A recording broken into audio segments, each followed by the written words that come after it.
بسم الله الرحمن الرحيم والحمد لله رب العالمين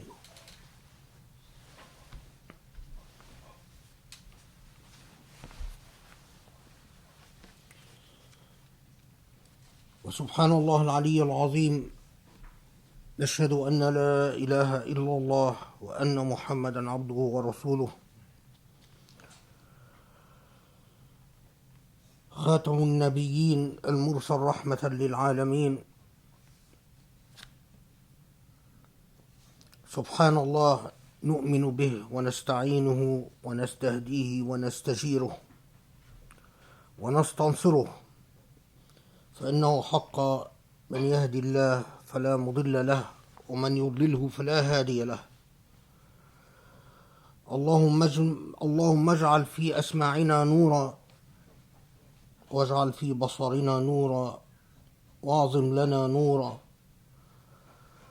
واجعل لنا في أهلنا نورا، وفي بيتنا نورا، وفي أمتنا نورا، واجعل لي يا رب العالمين في كلامي نورا. وصلي وسلم وبارك على محمد النبي الأمين.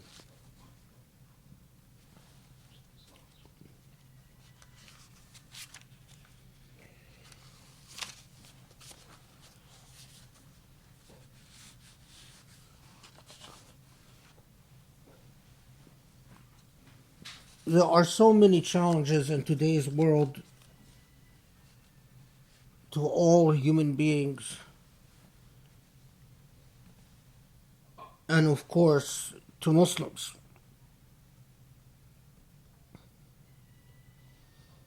The challenges are so numerous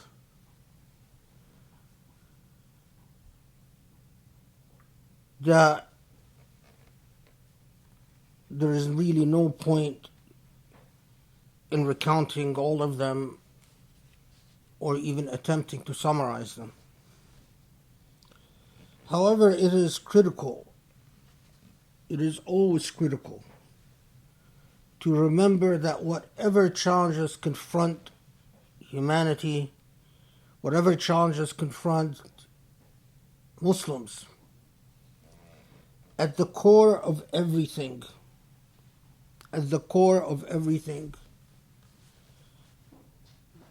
is the personhood of a human being.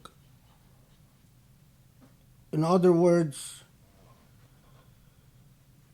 that Allah subhanahu wa ta'ala created individuals, persons, and each individual that comes to this world comes with an equal right to all other individuals. As Allah's creatures and Allah's creation, we come to this world as individuals. We belong to different families, different cultures, different societies, different tribes, different clans, different countries, different nations. But at the core of everything, we are creatures of God, created individually, with an equal right to exist, to safety, to peace, to tranquility, to happiness, to security, to life, and to dignity. This is at the heart and core of human rights. So, put it differently, of all the challenges that confronts human beings, all the challenges that confront human beings in this world, when you distill everything and strip it down to its core, what we are really talking about are the rights of human beings in this world. The issue could have geopolitical proportions, could have numerous economic frameworks, could camouflage in so many ways.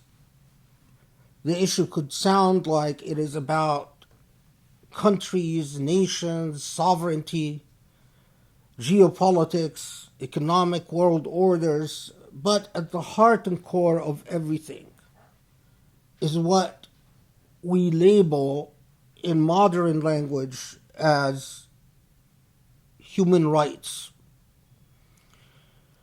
Human rights stripped to its essential and basic meaning, that every individual that comes to this world, every human being, at the heart of everything, is born, needs to be safe, needs to be fed, housed, clothed, needs to be loved, needs to be nourished, needs to grow up, needs to be free to create bonds, relationships, to seek an education, to feel dignified and honored, and to feel safe and secure, and to be able to exist in prosperity and dignity until this individual leaves this world. You will not find a human being that Allah creates that will, for instance, say, when I reach the end of my life, I want to become homeless. Or when I reach the end of my life, I want to run the risk of starving to death. Or when I reach the end of my life, I don't mind if people insult me and abuse me and degrade me. This is at the core of what human rights are about. And it is essential that we remember that. And it is particularly essential for Muslims, because Muslims too often lose sight of that. And they too often, get lost in the jungles of dogma, ideology, doctrinal debates, technicalities, laws, while losing sight of the very basic and fundamental, elementary principles that apply to Allah's creation, and the very notion that Allah dignified humanity and dignified creation. This is precisely why, inshallah, I will take the first khutbah to comment on a State Department report on the subject of human rights that was issued recently. In the Trump administration, the State Department, the Secretary of State Department, Pompeo,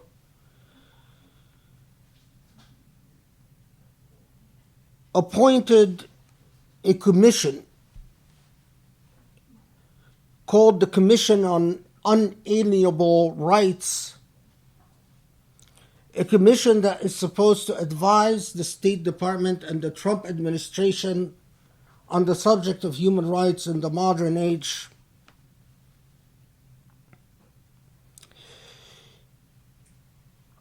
And that commission has concluded its work and issued a report that is supposed to advise our government on the issue of human rights. The charter of this commission is not clear as to what this advice means. But what concerns me and what interests me here is that the topic of human rights is too important for us Muslims to ignore. And it is too important for us not to recognize that the way that our government conducts itself, especially in foreign relations, when it comes to the issue of human rights, is at the core of who we are as American citizens and what we should care about.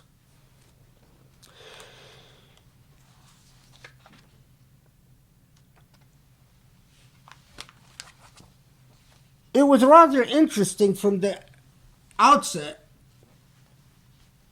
that when the commission was formed by the Trump administration,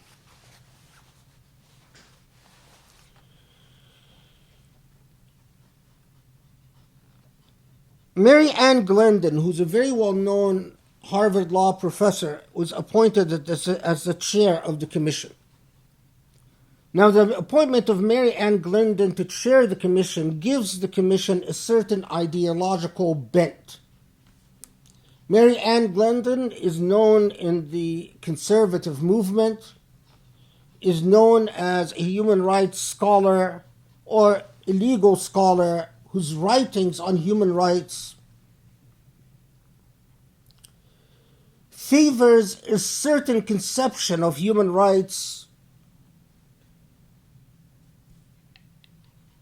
especially the American conception of human rights as founded and anchored in the biblical tradition. So in other words, she sees the American civilization as part of what people like Mary Ann Glendon would call the Judeo-Christian tradition. What was notable as well about this commission is that Peter Berkowitz was appointed as executive secretary, is a professor at Stanford. Kenneth Anderson is a professor of law at American University, Washington College of Law.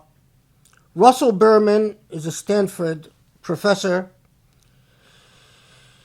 Carrozza is a well-known professor at the University of Notre Dame, well-known in the human rights natural law field. David Chi-Chang Pan is a professor at the University of California at Irvine, who has writings in the field of human rights as well.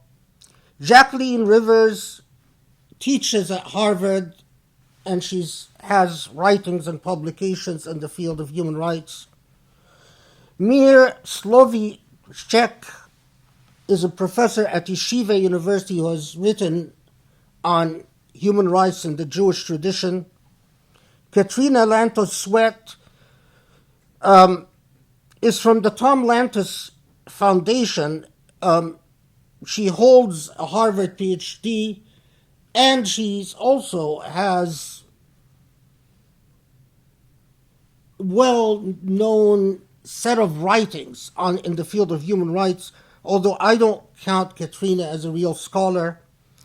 Christopher Tolfsen is from the University of South Carolina, teaches at the University of South Carolina, but he as well, but Christopher is also a well-known scholar of natural law tradition. He's published a great deal on the natural law and human rights traditions. And the Muslim representatives was Hamza Yusuf from Zaytuna. Now, this points already to an issue that we Muslims, and I know that I might be in the extreme minority here, but truth must be spoken. We Muslims, since the advent of the colonial age, our presence in the human rights field is the presence precisely of an errand boy. We are always appointed for the purpose of simple representation, but we are not expected to engage in any meaningful or serious way in the discourses about human rights in the world today that exists today. And the fact that you have a commission whose members, every single one of them, has already had a long record in scholarship on human rights, except for the Muslim Voice. You already have a commission whose every member is already a published, recognized voice in the field of human rights, except for the Muslim Voice, is problematic. Nevertheless,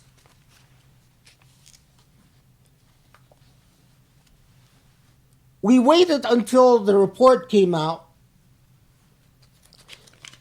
The Atlantic magazine greeted the publication of this report in the following way. The Atlantic magazine published an article commenting on this commission and the conclusion of its work by publishing an article titled "The Problem with the Judeo-Christian Tradition."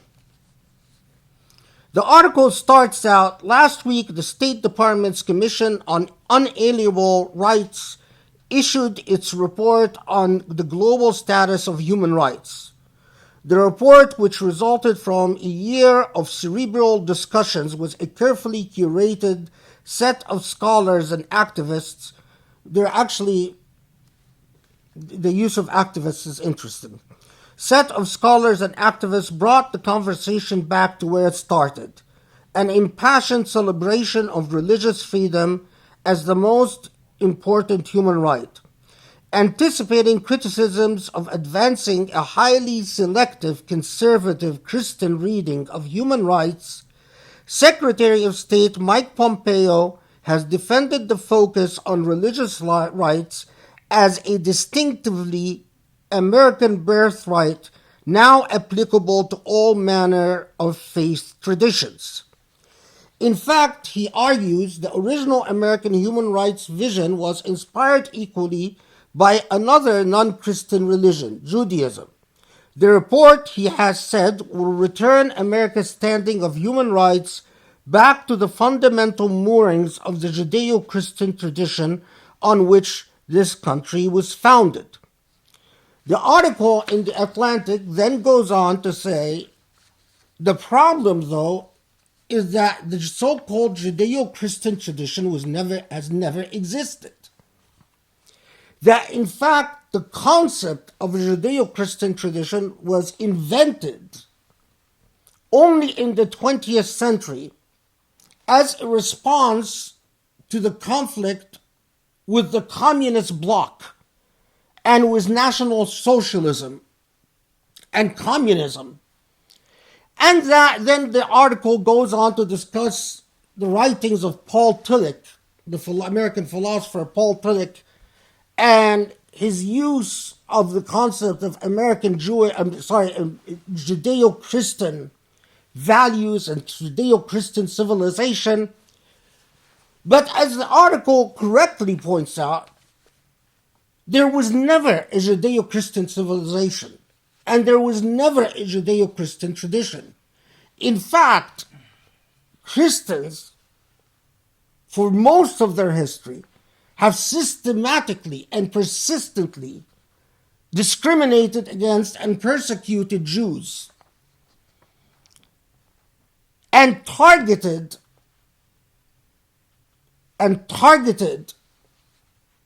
their values, their traditions, their histories, their institutions.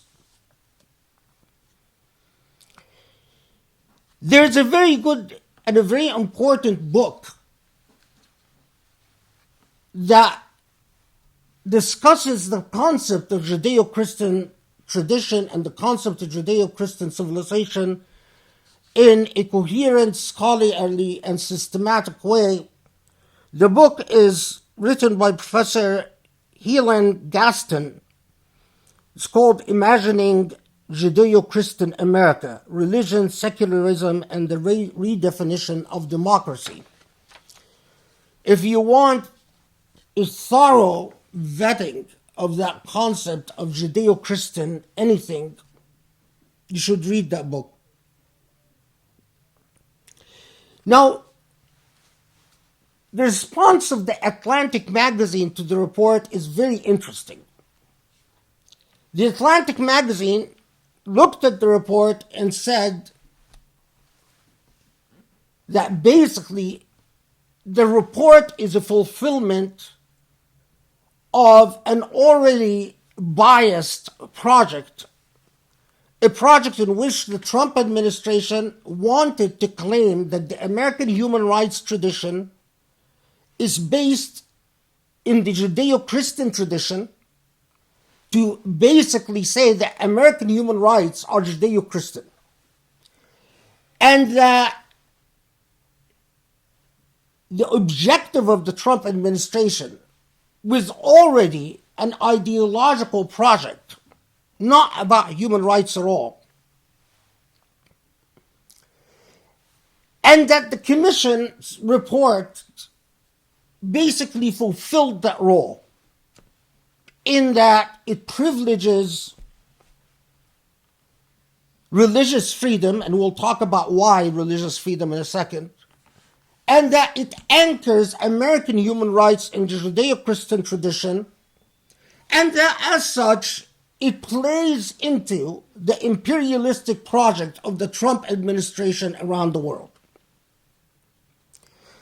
Of course, I've read the report,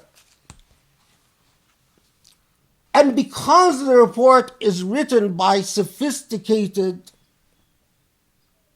academics for the most part, I can already tell from reading this report that if you've read the works of Mary Ann Glenton, you can see clearly her hand signature all over the report.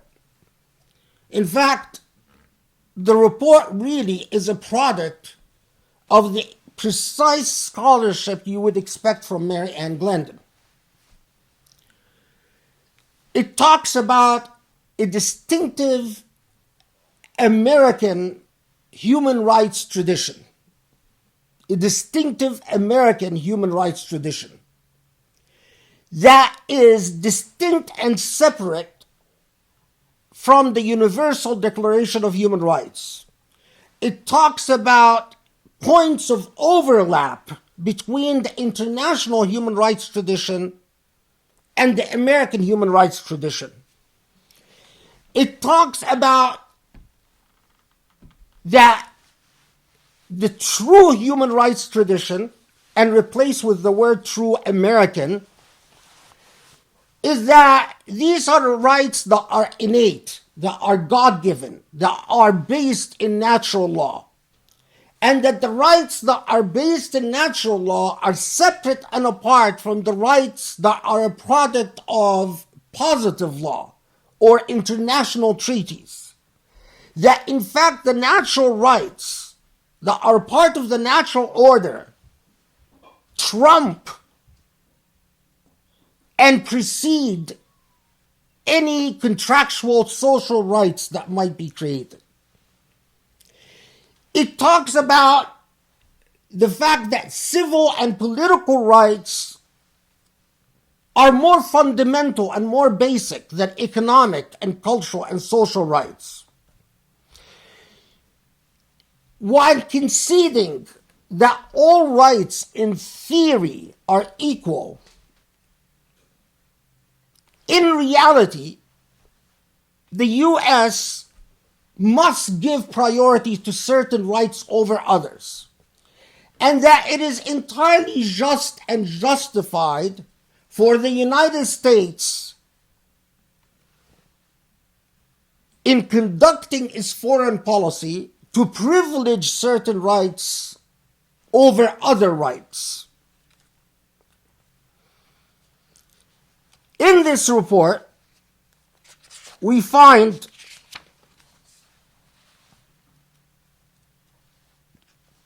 at the very beginning,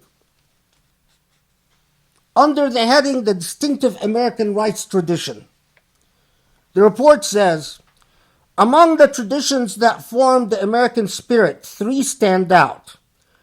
First, Protestant Christianity, widely practiced by the citizenry at the time, was infused with the beautiful biblical teachings that every human being is imbued with dignity and bears responsibilities towards fellow human beings because each is made in the image of God.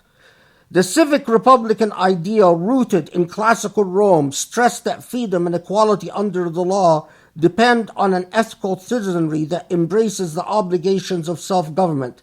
And classical liberalism put at the front and center of politics the moral premise that human beings are by nature free and equal, which strengthened the political conviction that legitimate government derives from the consent of the government.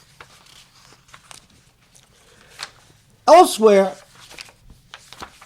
this rather long report tells us, drawing on the modern tradition of freedom,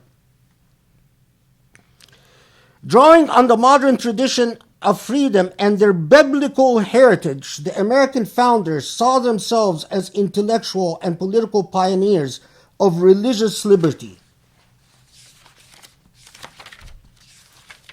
Elsewhere, the report underscores the same idea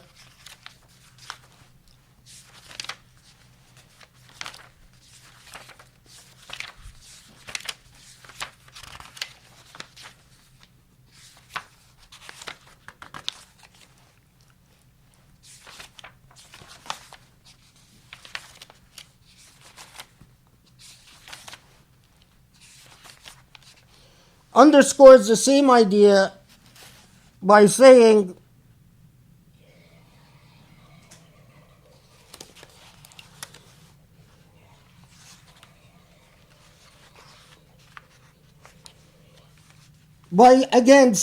that the American rights tradition is based on the biblical heritage or on the teachings of the Bible. In three different spots, the report underscores this. If you don't know much about the human rights field, you might say to yourself, well, what's the problem with making that claim? Well, the problem is that it is historical fiction. The idea that the Bible is at the core of the human rights tradition is a political, ideological invention. It's a fantasy of a group of scholars who wish that the United States was a Christian nation, rather than a secular nation born out of a secular tradition. Human rights, despite the writings of Pufendorf and Suarez and Gochius and the idea that the human rights tradition was somehow anchored in Rome and its civilization, is an equally grotesque misrepresentation and twisting of history. The problem is that while the report presses all the rights buttons, the report says, it's horrible that human rights were abused to perpetuate colonialism. It's really terrible what we've done to the American Indians. It's really terrible that we have a history of racism and a history of slavery. The report even cites the works of Frederick Douglass and Martin Luther King and gives honorable mention to Malcolm X, although distorting the teachings of Malcolm X and misrepresenting the teachings of Malcolm X. All of that is lip service, because at the core, in order to accept what this report offers, you have to accept that there is an American human rights tradition, and that tradition is anchored in the Bible and in Rome, i.e., the Western civilization, and not just the Western civilization, but a certain type of Western civilization, a religious reading of the Western civilization. Already, the report does what colonialism has done. While going around saying we believe in liberty and freedom for all, the very premises of the ideological the project is biased and prejudiced. In other words, the report in advocating human rights is already biased in that it tells us if you want to adopt the American version of human rights, and in fact, if you read the report carefully, the entire human rights tradition, if it's based on natural law, would be a Christian thing. You as a Muslim, as a Buddhist, as a Hindu, must realize that you are accepting a biblical tradition, a Roman tradition. Nothing is said, of course, in the report about the Islamic tradition, about the fact, or even about, to be quite honest, about Catholic Christianity. The report is profoundly blind about Catholicism and profoundly biased in favor of Protestant Christianity. And somehow we are to believe that while Muslims and their civilization contributed nothing, Buddhists and their civilization contributed nothing, Catholicism doesn't even get a mention. It's all to the credit of Protestant Christianity and Judaism, because Judaism gets lip service. It's granted honorary admission into the ideological project of the report. You might say, hold on. Well, what's the problem?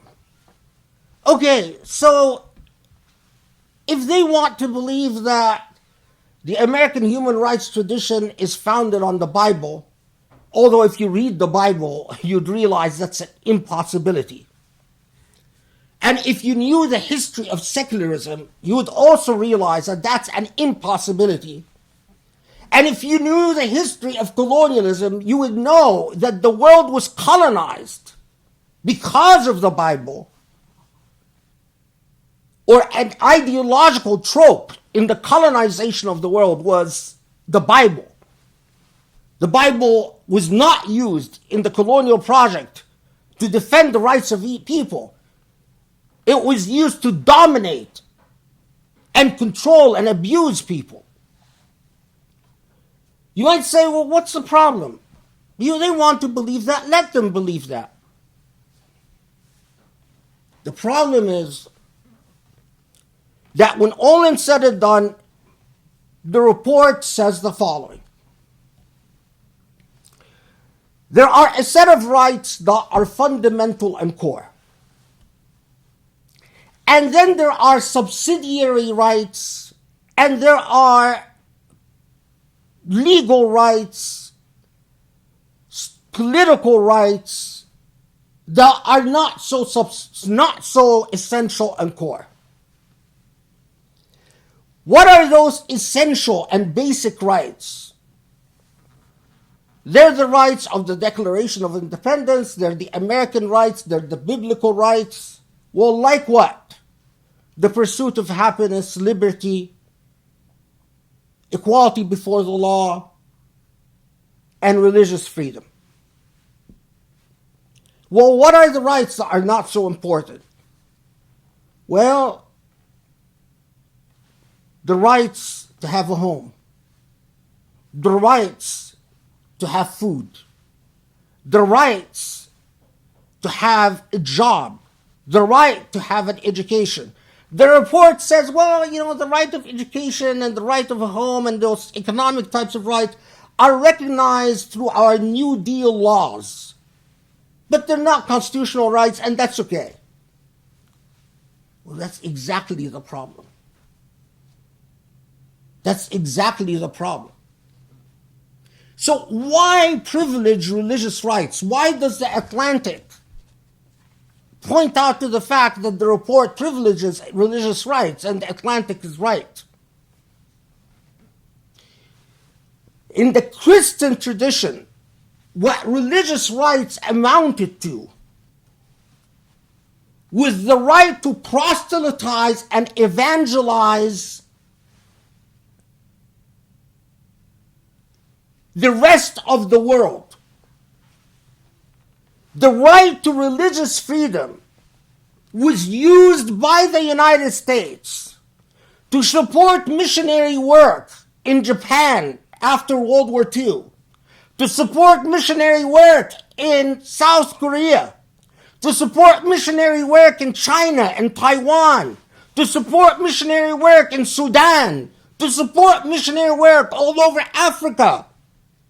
In other words, it was used by Christian fundamentalists to violate the separation of church and state in America and to evangelize among Buddhist cultures and Hindu cultures and Muslim cultures. While the United States is not troubled by the restrictions that Russia places against Muslim evangelists in Russia, the United States will never object to the laws in Poland that prohibit Muslim evangelists from evangelizing for Islam in Poland. They are extremely troubled by any laws in Egypt or in Algeria or in Jordan or in Syria or in Bahrain that restrict the right of Christian evangelists to evangelize around the world. That's a violation of the Constitution. But that's the version of human rights that this report endorses. We all remember what happened when Turkey detained a single American priest. Muslims are murdered in the thousands and hundreds and thousands every year, including Muslim American citizens, are killed in Egypt. And the United States doesn't care. But Turkey touches one Christian evangelist, and we saw how the Trump administration reacted. Now, the remarkable thing about this report is that it says it's okay for the United States to focus on certain rights as a policy matter. The United States can't serve all rights or equally, so it's okay for the United States to discriminate in favor of protecting religious rights over others. So what type of world do we end up with? A world in which the United States supports dictators like Sisi in Egypt with genocidal policies. A world in which the United States cover up the murder of Kamal Khashoggi in Saudi Arabia. A world in which the United States is friends with a tyrannical government, such as the one in the United Arab Emirates, and a world in which the United States ignores the systematic human rights abuses committed by Israel, but a world in which the United States defends the rights of American evangelists to go around Christianizing the world. And according to the report, that's okay. That's how it should be. The report doesn't mention once the Palestinians or Israelis. It doesn't even talk. In fact, the report says it is just and fair that the United States would defend fellow democracies. That the United States would defend fellow democracies. Is this a reference to Israel? And in today's interconnected world, the defense of freedom at home may require the United States to come to the aid of friends of freedom abroad in repelling the aggression of freedom's enemies. Is this a human rights report or an ideological tract written by the Trump administration? No mention of the Palestinians anywhere. Saudi Arabia is mentioned as a human rights abuser once. The United Arab Emirates, not a single time. American policy towards the Rohingyas, where we sat on the side and watched a genocide perpetuated against Muslims, and another genocide perpetuated in Bosnia. Not a word. What's most important is for Christian evangelists to go around Christianizing the world. Well, you might say, well, wait a minute. What's the problem with Christian evangelists having the right to go around the world? Well, one, they're not entitled to do it using American tax dollars. And they do use American tax dollars. Two, they're not entitled to do it under the color of American authority. And this is precisely what we've done in Iraq, for instance. Those American evangelists, the reason they got visas to enter Iraq is because of the power of the American government and the connections of the American government. The reason that they got the power to go to Japan and South Korea and Taiwan and spread American Christianity, Protestant Christianity, was because of the power and authority of the American government. And that's a violation of our Constitution and also a violation of human rights. But according to this report, it's perfectly all right. The problem is that this is not a free and fair competition among religions. This is part of the colonial project. American evangelists don't go and appeal to reason. They go and exploit need. They go where people are starving and in need, and illiterate and in need. And they say, we will feed you. We will give you jobs. We will educate you. But accept Jesus. And if you don't accept Jesus, then you get nothing. That is an exploitation of human rights and religion and an exploitation of America. There is nothing in this report about American human rights violations in Iraq. Nothing about what we've done in Iraq. The millions of people that we've murdered. And why did we invade this country? Nothing in this report about the fact that our invasion of Iraq was against every human rights protocol and treaty, convention, or theory known to humankind. And what are we still doing in Afghanistan? Does anyone know how many people we killed in Afghanistan? Does anyone know how many people we've abused? How many orphans we've created? How many women we've raped? Does anyone know that the fact that when American soldiers murder innocent people in Iraq and Afghanistan, the same Pompeo administration lets these American soldiers off the hook? And this report is perfectly fine with all of that. You might say, oh, hold on. Hold on. Well, it's a group of already right-wing conservative scholars. Every single one of these people appointed to this commission is a Republican right-winger. And it was expected that they would write a report that would rubber stamp Pompeo's and Trump's conception of the world and a conception of the United States. Yeah, but there is one problem with this. The problem, brothers and sisters, is the Muslim voice. They're one of two things. Either the Muslim representative Hamza Yusuf is ideologically a Republican right-winger, and then we can understand his signature at the end of this report.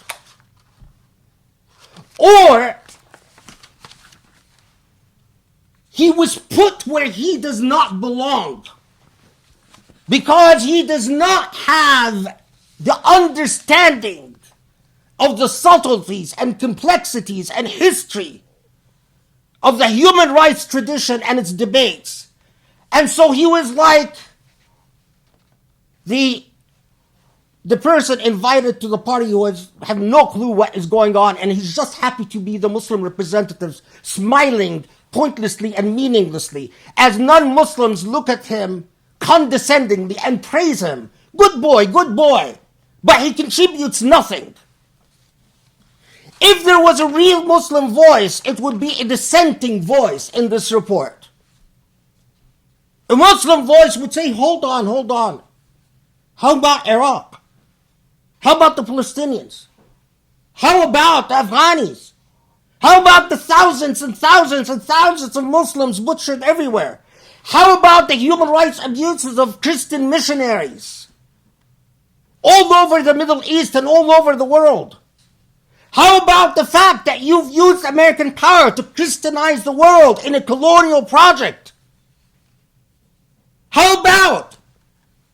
No, as a Muslim, I can't join this nonsense. But of course, in order to have someone like that, you need someone with sophistication. Someone with qualifications. Someone who has spent a lifetime studying the human rights tradition.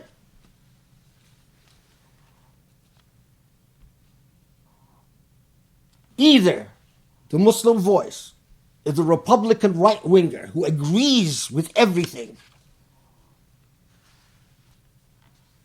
or is simply clueless. And I think it's the second option, to be frank with you. Clueless. Till when are Muslims treated this way? Till when do you have Muslims going around and saying, Alhamdulillah, brother, Alhamdulillah, brother, Alhamdulillah, brother? It's really good that we have a Muslim voice. No, with a document like this, you should much rather not have a Muslim voice than have a Muslim voice that rubber stamps an embarrassing conception of human rights worldwide and in American like this. If you're not a specialist in human rights, you'll read this report and you'll completely miss all the truly problematic issues. But if you are a scholar in the field, you'd immediately recognize the danger points and the true danger zones of a report like this that rubber stamps everything from U.S. involvement in the Korean War, to the Vietnam War, to the Iraq War, to the Afghani War, the U.S. support for genocidal dictators like Sisi in Egypt,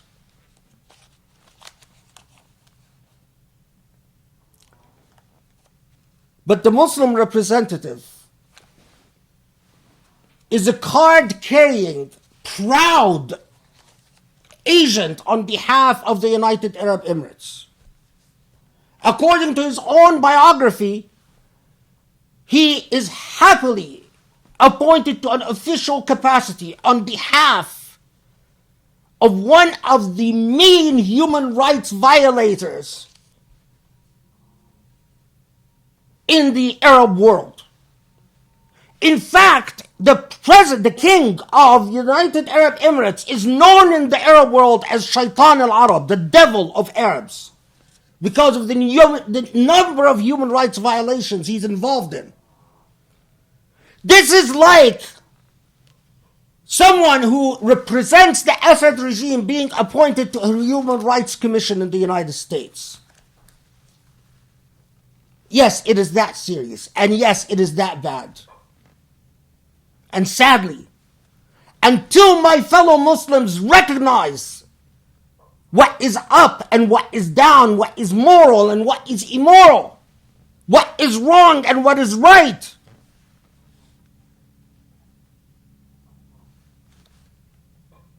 then you have your way and I have mine. وَدَعُوا اللَّهَ يَسْتَجِبْ لَكُمْ. بسم الله الرحمن الرحيم. والصلاة والسلام على محمد وعلى آله وأصحابه ومن اتبعه بإحسان إلى يوم الدين. وسبحان الله العلي العظيم والحمد لله رب العالمين. والله أكبر على كل من اعتدى وتجبر.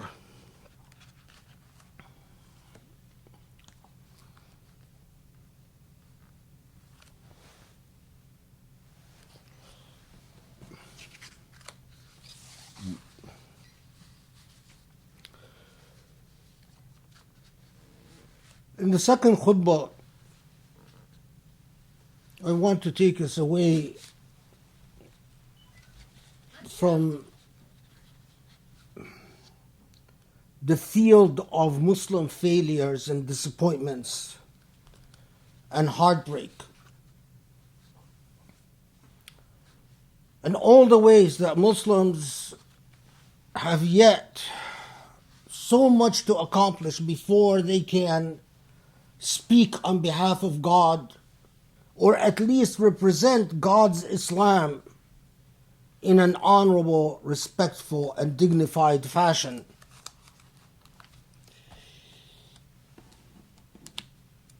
The Muslim tradition is so full of moral examples, so full of moral examples. And for me, I always try to understand what value system, what moral framework, what vision of human dignity and human rights led or inspired and guided early Muslim generations that created one of the greatest civilizations that humankind ever saw. And time again, I come to the fact that it was rather elementary for the earliest generation of Muslims that a cause demands sacrifices,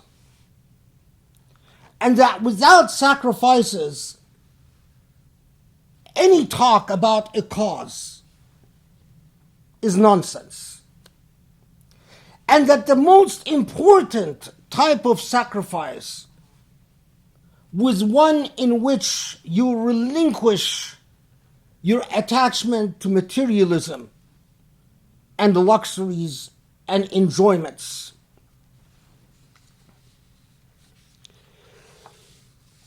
Those earlier generations, when we look at what they were willing to forego to uphold a principle, they weren't talking about relatively minor things like a fancy title that the United Arab Emirates government is going to give you, or a little bit of extra money that the Saudi government will grant you, or privileged treatment once you land in the airport or leave through the outside of the airport that the Egyptian government might give you. But they were truly sacrificing the most fundamental things that you can think of in human life. Quickly want to give you two examples. One of them more known than the other. The example of companion of the Prophet ﷺ, Mus'ab bin Umair. Mus'ab bin Umair was raised in a wealthy Meccan family who was so accustomed to luxuries. One of the greatest luxuries in that day and age was if you could afford to take care of your skin through the use of skin creams. Skin creams was something enjoyed only by the elite and the richest classes. Well, Mus'ab bin Umair was known to have beautiful skin because of all the skin creams that his family could afford to buy. And he was always impeccably dressed and was known among the most handsome youth of Mecca and the best dressed youth of Mecca. But then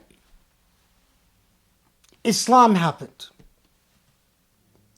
And when Mus'ab bin Umair heard the Prophet ﷺ recite the Quran in Mecca, it captured his heart. And he was thoroughly convinced that this is God's Prophet. And that Islam is God's message to humanity.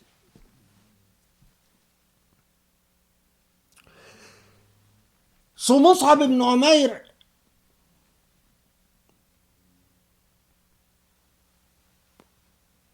it took some time before he came out in public, but he didn't come out about his preferences in life. He didn't come out about his career goals. He came out about his love and passion for Islam.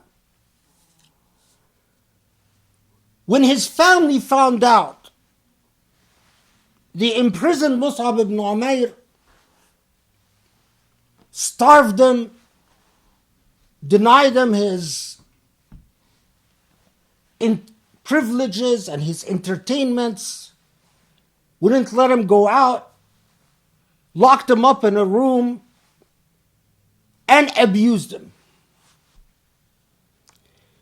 He refused to leave the Islamic faith and would sit in his home prison reciting the Quran and praying until it reached a point that his mother feared that Mus'ab will perish. He was losing weight and looking like a shadow, and it's like a skeleton. So finally his mother told him, okay, I'm done with this. I'm letting you go, but know that if you follow Muhammad, I'm not your mother anymore and I don't know you. And Mus'ab said, I have no choice. I know he is the truth. And he picked up and he left to Medina, where he joined the Prophet ﷺ. The remarkable thing about Mus'ab ibn Umair, the remarkable thing about him, is that he went from someone who was famous in Mecca for the privileges of wealth that he enjoyed, to someone of the most sincere and honest servants of Islam, but also someone who became famous in Medina for his poverty and for his rags. And people would often comment, what a difference between the old Mus'ab, who used to wear the most expensive textiles, and the Mus'ab of Medina that was often dressed in rags, because he often took menial jobs, bare subsistence jobs, just to exist and subsist.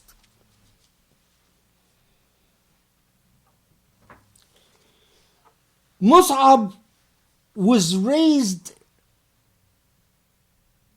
in such a fine manner that some of the companions commented that when they were in Medina, they would march long distances when they had a battle. They would march long distances in the desert, and that their feet and their legs could handle the march and could handle the heat and the heat from the sand of the desert.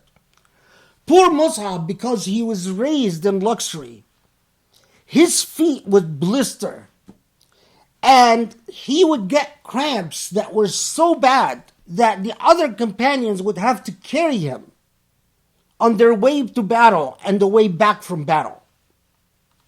Despite that, Mus'ab persisted. Eventually, Mus'ab dies during a military campaign. And when he dies, he has absolutely nothing. To the point that when they try to find a cloth to do his kafan, to do his shroud, his death shroud, he doesn't even have a cloth that is big enough to cover his entire body.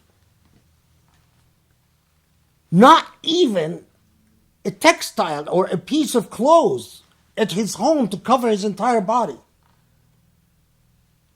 So they use one that covered his head, leaving his feet exposed, and then the Prophet ﷺ went and got another piece of cloth from someone in order to cover the feet. Truly a story from riches to rags, but a person among the people who, in terms of contributions to Islam and to the founding of the Islamic message, Mus'ab bin Umair was core. Another very similar story is someone who is labeled Dhul Bijadain. Dhul Bijadain was another Meccan youth. He was 16 years old when he converted to Islam, but raised in a very wealthy family. His father had died and left him an orphan. His uncle was extremely wealthy and raised Dhul Bijadain in the midst of luxury. When Dhul Bijadain was about 16 years old, he met a group of Muslim travelers who told him about the Prophet Muhammad and read to him some of the Quran. The minute he heard the Quran, he was enraptured. And every time Muslims would come passing by where Dhul Bijadain lived with his uncle and the rest of the family members, he would go out to meet the Muslims to listen to the Quran and memorize as much of it as he can. In fact, there's a story that he would follow the Muslims about 10 kilometers out of Mecca just to listen to Quran from them. And then about 10 kilometers he would go back to Mecca. He converts to Islam, but fearing the reaction of his uncle, he hides his conversion. Eventually, it comes out that he's a Muslim, and he recites the Quran to his uncle and asks his uncle to convert. His uncle absolutely refuses and tells Judeo-Christian, if you leave to Mecca, or if you remain a Muslim, or you leave to Medina, I will disown you. And not only that, but every bit of money that I've given you, I want back. Judeo-Christian insisted on being Muslim. And as a result, his uncle took away everything he gave him. But not only that, he ripped off the clothes that Judeo-Christian was wearing until he was butt naked. Said, I won't even allow you to wear the clothes that I spent money on. Naked and in a real bind, Judeo-Christian went to his mother. And his mother, who was also opposed to him being Muslim, the most she could do for him was that she brought a piece of cloth, tore it into two pieces. One piece he wrapped around himself, and the other piece he used as an izar, he put around his shoulders. This is why he became known as Judeo-Christian, meaning the man of two cloths. Wearing nothing but these two pieces of cloth, he travels to Medina, having lost the connection with his family forever, his mother and his uncle who raised him and he was very close to. And in Medina, again, as an immigrant, he is absolutely in complete poverty.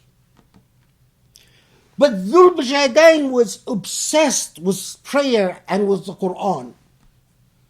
He memorized the entire Quran as it was being revealed, and would spend so much time reciting the Quran out loud in the masjid that everyone in Medina got to know who this man is because of his beautiful recitation of the Quran, and because whenever they would see him, he's either reciting the Quran or doing something that the Prophet ﷺ asked him to do, including go out in battles, join trade caravans.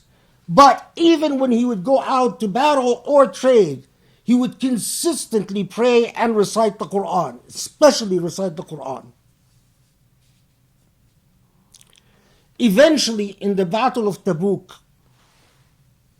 on the way to the Battle of Tabuk, Judeo-Christian dies of a plague. There's a plague, catches the plague, and he dies. The Prophet ﷺ and Umar ibn Khattab and Abu Bakr personally attended to his burial. And when the Prophet lowered him to his grave, the Prophet prayed for him and said, I love him, so Allah please love him. The man lived from absolute luxury to absolute poverty. There's even stories I don't have the time to go into about his marriage to a woman and the absolute poverty that he lived in, even with his wife. I mean, when I say absolute poverty, I mean owned absolutely nothing. The cloth he was buried with in the battle, on the way to Battle of Tabuk, was the only piece of clothing that he owned. These are the people who established that religion. This is the level of sacrifice.